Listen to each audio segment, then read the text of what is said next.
Do kids get depressed?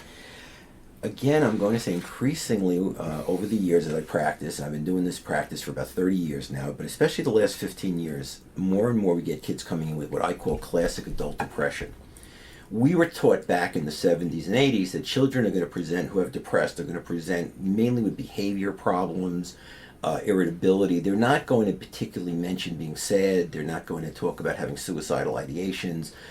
Well, as the last 10, 12 years have gone on, I find I get young children coming in, even as young as 5, 6, 7, 8, saying things that they don't want to live, they're depressed, they're sad, they're not interested. This is a real key thing. They're not interested in socializing with, they already have friends, but they're now no longer interested in their friends. They don't want to hang out with them.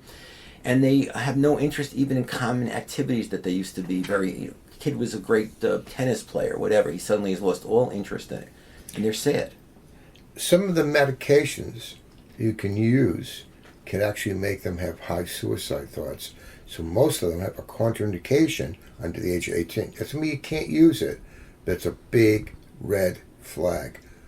You agree or disagree with it? Oh yes, it's been very well researched that if a child is started on an antidepressant for depression, yes, they have to be very closely monitored, especially to see their reactions and to see if their suicidal ideation potential starts to increase. So you assess it. You have to.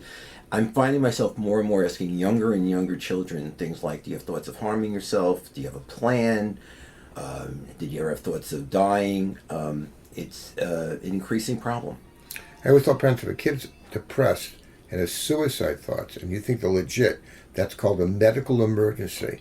You do not sit in that. You contact your primary caretaker, maybe a psychiatrist, and probably, if you really think it's true, to an ER to get it assessed by a psychiatrist. No, this kid is not going to do something, because those kids do it. You know, especially a male more than, because males are more successful Yes. than females. You got a big problem you do not put off next week, the week after. Is that correct? Correct. I have to tell you that as the years have gone on, I have parents who will call me and they'll say, my son's been talking about suicide for the last few weeks. Now I'm starting to get concerned. I agree with you. This should have been dealt with the first time he said it. Discussed, and if he felt that he really had these feelings, that should have taken him, immediately brought him to some professional.